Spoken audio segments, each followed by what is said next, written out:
মা দুর্গা আমাদের কাছে নারীর শক্তির প্রতীক এবং আমার মনে হয় যে কোনো জ্ঞান অর্জন করাই কিন্তু শক্তির উৎস।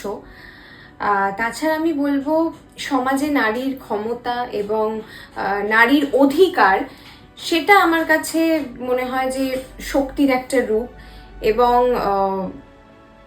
যে কোনো অন্যায়ের বিরুদ্ধে সাহস নিয়ে রুখে দাঁড়ানো, সেটাও আমার কাছে একটা শক্তির রূপ।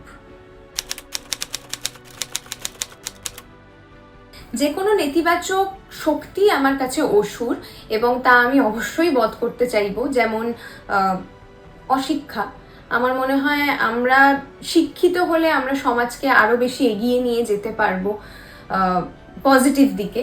এবং দারিদ্রতা, দুর্নীতি, আমাদের এখন ধৈর্য ভীষণ কমে যাচ্ছে, তো আমার ডেফিনেটলি মনে হয় অসহিষ্ণুতা এবং লিঙ্গ বৈষম্য, মানে আমরা এখনো কিন্তু ইকুয়াল নই। আমরা হয়তো সেটা বলি, কিন্তু আমার মনে হয় যে এগুলো কিন্তু এখনো অবধি আমরা এই জায়গাগুলোতে পিছিয়ে আছি এবং এই জায়গাগুলোকেই আমি বধ করতে চাইবো, আরো পজিটিভ দিকে এগোতে চাইবো। ভবিষ্যতের দুর্গাদের জন্য আমার এটাই বার্তা থাকবে, তারা যেন সৎ এবং সাহসী পথে চলতে পারে এবং সাফল্য অর্জন করতে পারে। তারা যেন তাদের সব স্বপ্ন পূরণ করতে পারে।